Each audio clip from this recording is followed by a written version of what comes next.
I'm here with Jan Klukowski at Edgar Street. Let's start with some of the refereeing decisions today. 3 vital ones. Let's start with the penalty that was awarded and then overruled.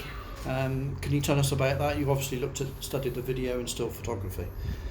Yeah, I'm not quite sure it's a handball, but the referee's certainly better placed to make that decision in the initial stages. So I'm not quite sure where the linesman's decision-making process has come to place. Has he been affected by the opposition in the time period that they've appealed? Maybe, but it wasn't given, so we end up with a point. Ryan Lloyd could have had a hat-trick today. You've looked at the video footage of that as well. Offside was given. What's the verdict from the Hereford bench? Yeah, that one is definitely onside, and that is a decision that the officials have unfortunately got wrong this afternoon, and obviously denies us 3 points in what would have been a magnificent 3 points and a fantastic hat-trick from Ryan Lloyd. We've challenged the midfielders in the squad to get in the box more often and score more goals. I think they would hold their hands up and say they haven't reached the goals target as a collective and as individuals throughout the season. So for Ryan Lloyd to produce 2 great finishes off the back of 2 great team moves was really pleasing.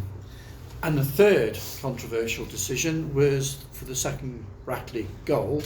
People are telling me the ball was a yard out of play. Yeah, the boys are adamant. So again, it's as Jack said in his post-match, we have to take a look at ourselves first in terms of how we've defended and conceded goals, but the big decisions, the big moments in terms of the officiating this afternoon have gone against us. You must have been encouraged with the fight back. Yeah, we've shown great resilience, great mental toughness. I thought we started the game very poorly. A lot of anxiousness around the place in the players.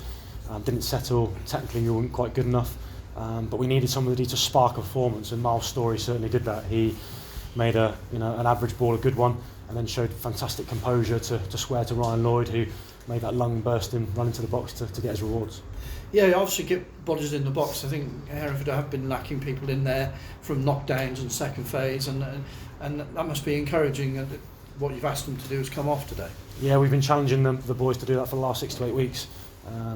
Statistically, the more you get in there, those little ones that bounce around tend to fall to yourself if you have got extra bodies in the box. So really pleased for the boys in terms of showing that fight back. And they're gutted they haven't won the game, because I do believe over the course of the 90 minutes we certainly deserve that. Another game ticked off, 1 point. You probably, as you say, would have looked for the 3. You got a bit of momentum from today's match, I would have imagined. Yeah, some fantastic positives to take. I thought Aaron Holloway and Miles Story linked up really, really well. And fair play to Aaron, he's been a man mountain for us at a centre half, probably man of the match, 10 out of 10 the last few games. So always toyed with the decision of putting him back up top, but you always do worry what you might lack at the back end of the pitch. But the boys that played there today were excellent, and Aaron's put the club and the team before himself, which is stark contrast to an individual that's left the club this weekend. And overall, I guess it says a lot about the division.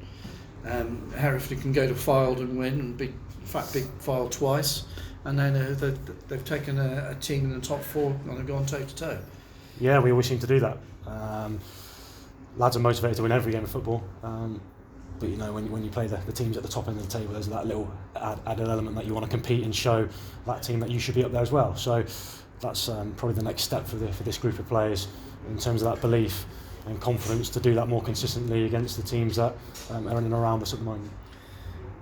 Peterborough next week, obviously looking one match at a time, but that's going to be a tricky in the sense that the facilities are lacking there, and it could be pitch might not be quite as good as it is here at Edgar Street. Yeah, tough game. They've had a really successful first season in the National League North. They've had a little bit of a resurgence in terms of trying to fight for the playoffs themselves, so it'll be a tough game. Pitch won't be great, however, we've played at Leamington, we've played at Kettering, so the players should be used to that. And our training pitch at the moment probably does reflect that surface as well. So the players will be used to that throughout the week. We're appreciative of the guys trying to provide the best surface for us, but that's just the way it is with dry, bobbly pitches at present. So we appreciate their hard work, but the players will be ready. And again, like I said before the Leamington game, it'll be a no excuse mentality. Thanks for your time. You're welcome. And just a couple of words on Jack Hound leaving the club this week. I know you said you're a bit disappointed with the way he's left, I'm guessing. Yeah, well, I received a text message from Jack on Friday evening after the game saying that he wanted to leave the football club. He didn't think he had the right mentality to be in a relegation scrap, and he wanted to go and play football because he needs to look after himself. So disappointing that a player He's decided to look after himself rather than the group of players that he's fought for all season. I thought he had a duty to the club to stick around and maybe be that player that sparks us and got the points to keep us up, regardless of whether he's involved or not. He still has a part to play. So look, we wish Jack all the best.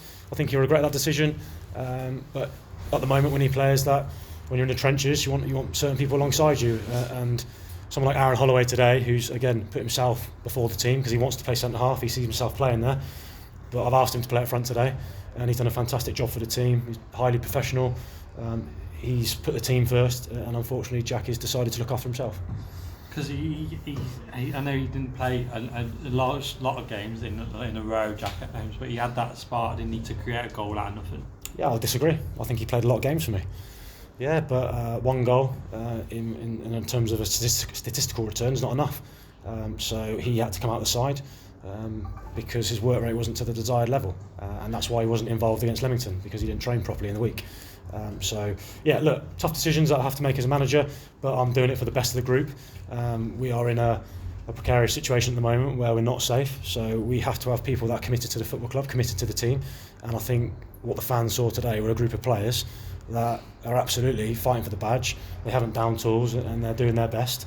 We just need that slice of luck. And can he sign for anyone else this late in the season? Well, I think he was still registered at Hales Owen when we signed him from there, so they still had hold of his registration. Again, I didn't want Jack to leave. He's decided to leave, so that's the decision that's been made. Okay. Thank you.